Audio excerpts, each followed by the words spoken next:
Yeah, nobody ever with me in prison because there was six of us that were ex-angels, and we used to sit around a football field and telling each other old war stories and shit, man, from the angels and shit. So there was me and Mike Klepper and Dave Bumgardner and Dan Pettigrew, who had been Dude Pettigrew's nephew. Dude had been the president of the Purdue Angels in 1959. And 1959, 1960, he had been president of the Purdue Angels. Let's fucking go!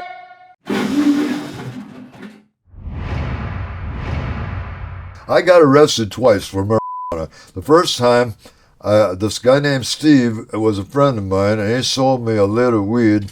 And a week later, he came back with an undercover agent that I thought was a friend of his, and he wondered if he could get a couple of joints from me. So I gave him 3 joints, and he sold them to this undercover agent for $1. 3 months later, on a secret indictment, they picked up about 130 people from different busts like that, and they picked us all up on one weekend. With my dead time, I did about 8 months in county, and 5 months was out in Lompoc. Saugus, I guess. Yeah, Saugus it was, at Wayside Honor Rancho. So that was my first marijuana bust, and I ended up with 3 years probation. And it was actually I was sentenced to 5 to life in state prison, under the condition I do 6 months in the county jail and 3 years probation. If I would have violated my probation, I would have went to the joint, man, big time. But I didn't. And so then the second time I got busted was the time when we brought the weed back from Mexico. When I quit the Angels, then I started dealing weed for a living, and I was giving people some really good lids, man, about 1.25 ounces for $10, man. And so everybody liked to buy from me, and I was doing pretty good, but we were running the border about every week or two, bringing kilos back. And this was going to be my last trip down there, man, and we took 2 other people with us that we were giving the connection down there to. Then this asshole, Pat, that was my roommate, you might say, he gives them the money out front, and I knew that they weren't going to give us shit after that, man. And so we started arguing in their hotel and everything. So they set us up. So the guy that was we had 2 cars down there, and the guy they saw us transferring the weed out in the Tules from one car to another, and they busted the car with the weed at the border. And so we came back to LA, and we were going to get him a lawyer. And one of the guys, the guy whose car it was, they came over to his house first, and he copped out and told everybody down to minute detail, even about Pat getting a haircut in Tijuana. He went into that much detail. So they picked us up. They were staking out the place where we lived, and I knew they were staking it out because they were banging on the door during the night, and we didn't answer the door. We knew who they were. I left. I got into Pat's car, and I couldn't start it because they had pulled the ignition wire out, the feds. Then they came over and arrested me, and they found another kilo in the trunk and about 25 buttons, which weren't illegal under federal law, but they didn't turn them over to the state. Then I finally had to let them in the house, man, because they had me arrested and handcuffed and everything. And this Pat McMillan was still in bed sleeping. And knowing all this shit was going on, man, instead of trying to get out of there or something, man, this was complacent, man. I couldn't believe this asshole. That's the one that stole my barrels, heads, and crank from that Norton. He became the prick that got us busted in Tijuana. But when we were doing time in prison, he was in the same place. And me and Dave and him, Pat McMillan, were in the same prison, Lompoc. Yeah, nobody ever with me in prison because there was 6 of us that were ex-angels, and we used to sit around a football field and telling each other old war stories and shit, man, from the Angels and shit. So there was me and Mike Klepper and Dave Bumgardner and Dan Pettigrew, who had been Dude Pettigrew's nephew. Dude had been the president of the Purdue Angels in 1959.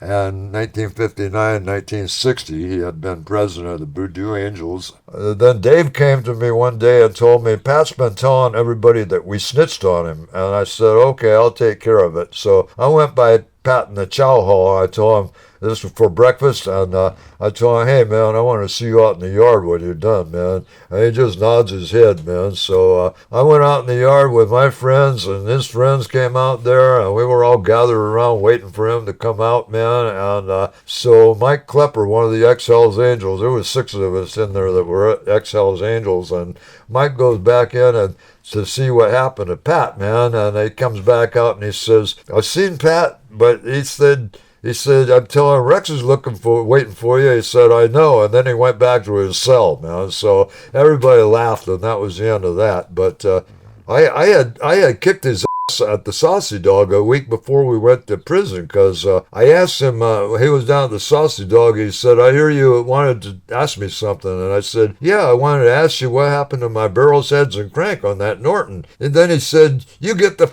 out of Venice. And I said, I'm not going nowhere. And so then he swung on me, and I blocked it and kicked the out of him. After his bloody face, I told him, now you get the out of Venice. But unfortunately, I didn't ask him about my barrels, heads, and crank, which I'm still curious as to about why he wanted those, man, and from a Norton. And after I let him up, I told him, next time I'll kill you, mother. And so when we went to prison, he knew that he didn't want to with me anymore. And when he was getting out, he got out before I did. Shut up! I saw him in the chow hall again. I told him, hey, I hear you're getting out today. And he nods his head. And I said, if I ever hear from anybody about you talking about me, I'm going to be looking you up, man. And he nodded his head, and I never heard another word ever about him again. So I don't know whatever happened to him. Dave woke me up one night, man, and when we were in an open barracks, and he said, hey, look at those 2 people across the way. They're getting it on, man. I said, just forget about it. Let me go back to sleep. I said, I don't give a what they do over there. Oh yeah, Dave Bumgarner, man. He was doing a flat nickel. He could get out in 3 years, 8 months on his dead time. He had the nickel for bringing over the border too. I guess he was hanging with some punk in there, man, and when his good time date came up, he refused it. He wanted to flatten out his nickel, because he said, he told his old lady, and she was a boxy blonde, she came up to visit, and he told her that he was in love with his punk, so he was going to stay in for a while, man. So I guess she told the rest of the Purdue Angels when he, I don't know, man. And that's the only 2 times I got busted, except when I lived in Pomona and was working for the post office. I was working swing shift, and somebody tried to burglarize my house, and I had an alarm, and so they left the window open when they split. And so the police came in response to the alarm, and they sent a dog through the window, and then the dog handler went in, and he found a whole bunch of trash in the back bedroom. It wasn't worth shit. I was going to throw it away, man. But when I got home from work, they placed me under arrest big time. They had cops all over the street, man. And lucky I was on my days off for the next couple of days. And I had my paycheck in my pocket, too. And they arrested me and took me all the way back down to where I just got out of work in L.A. at the Terminal Annex, because that's where the county jail was. So I went to jail, and I was in jail, and my friend George finally bailed me out. But they charged me with possession of machine guns, too, so they made my bail $5,000. And I didn't have a machine gun. I had a fully compliant, legal, semi-automatic Thompson that I bought from legally from a gun shop. And so, but they probably knew it was semi-automatic, but they wanted to get me for as much as they could. So they took that gun and my shotgun and my .22, and they arrested me for possession of machine guns and cultivation of murder, which I wasn't doing either of. But my bail was $5,000. George got me out that Sunday before I had to go back to work. But then I called in sick for the next 3 days because I had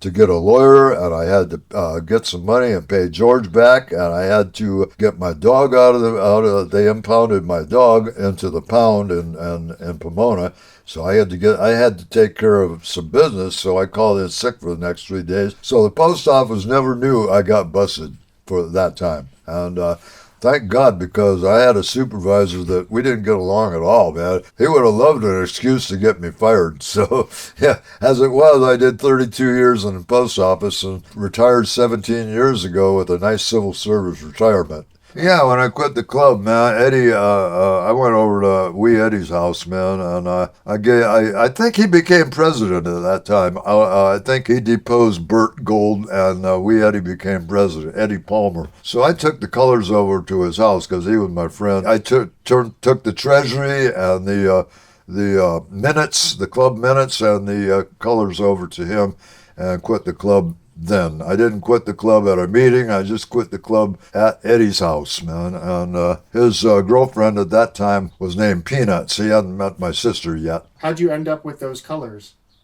The set that I had that I dumped, I kept the set. They didn't know how many sets I had. I was secretary treasurer. I had them all. I kept the set nobody had to know about them, you know. And I should have saved those and gave them to you, really. And the Hell's Disciples colors too. We pulled the Hell's Disciples colors one night, and I never knew really why, man. All the angels gathered on the street where the Hell's Disciples were meeting and everything, and they went in and beat the shit out of them and took all their colors. And I really don't know why. I never found out a reason. I have no recollection of actually where it was. But, you know, as secretary treasurer, I got the patches that our club got from them because there was a lot of different Angels chapters and different other chapters out there to kick the Hell's Disciples asses, and I don't really know why. I don't know what they did to piss people off, really.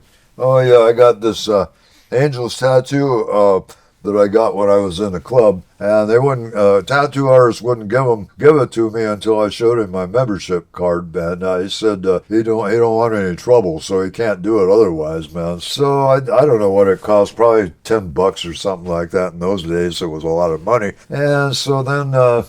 And probably maybe 15, 20 years ago, I went out to Van Nuys to a Hell's Angels swap meet, man. I thought, this sounds cool. I'm going to see what they got out here. So went out there, and three big angels snatched me at the door. I was wearing a T-shirt, and they saw my tattoo. They got kind of belligerent and started asking me if I knew so-and-so and knew so-and-so, but I didn't know any of those people, and it's probably a good thing I didn't say yes, because it was probably somebody they made up and were just waiting for me to say yes, you know. Now I told them who I did know, and I didn't know any of the people they mentioned. So then they told me I needed to get an out date tattooed on this tattoo, 1963, Out's 1963. And they said one of them is a tattoo artist with a shop in Van Nuys. So they took my driver's license and copied down all my information. So if I didn't go over there and get the out date, they would be over and see about me. But after I agreed to get the out date tattooed, they changed their whole attitude and called me brother and all kinds of stuff, and they were really nice people after that, you know. So anyway, so I didn't know any of them from before, and I didn't know a lot of people they were mentioning, and it's probably a good thing that I didn't say that I did, because they were probably phony people that they just made up, you know. Yeah, my Norton, when I got busted, it was in a basket in the shop that me and Pat McMillan were renting with living quarters in the back, and my parents took it home. But that bike, I was building that for a long time, and every nut and bolt was chromed. The transmission was chromed, the magneto and generator was chromed, and the paint job was candy green over pearl by Von Dutch himself. Von Dutch painted not only that bike and its gas tank, but an extra gas tank. I had two gas tanks, one a big one for the road and a smaller one for the street. And he painted that and signed both tanks and everything. And god damn, I traded that bike in the basket for a 53 Chevy when I was out on bail, because I felt like I needed some transportation before I went to the joint. And that was a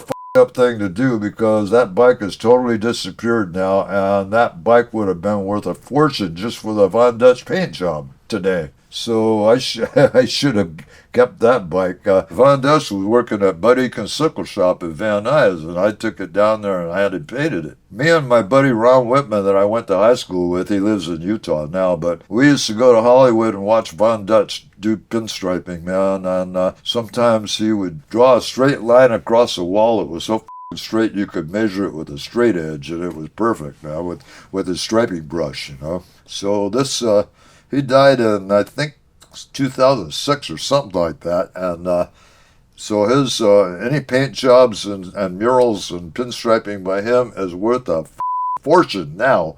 And man, I should have kept that bike, that Norton.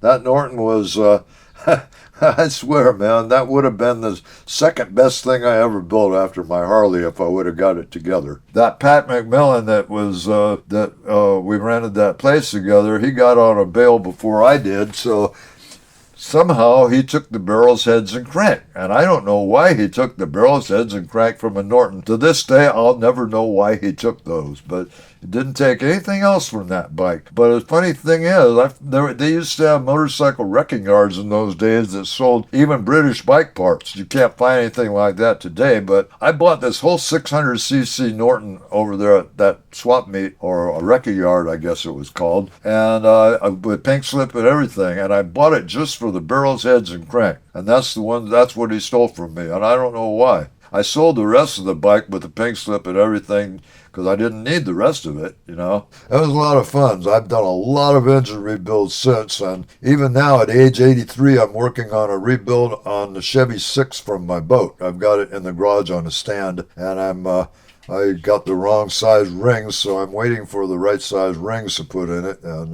my hands don't work too good anymore because I have peripheral neuropathy big time. So I only have about 15% use of my hands, but I'm still going to do this. If I can rebuild this engine at age 83 with peripheral neuropathy, then I feel that that's quite an accomplishment, you know. So, and I'm pretty close to it. You know, I've got one cylinder all ready to fit rings into. It's all honed and everything, and I'm going to just do one cylinder at a time. It's on the stand, and I hope I get to use the boat this summer, but I'm in no hurry about putting the engine together because I want to do it right, you know.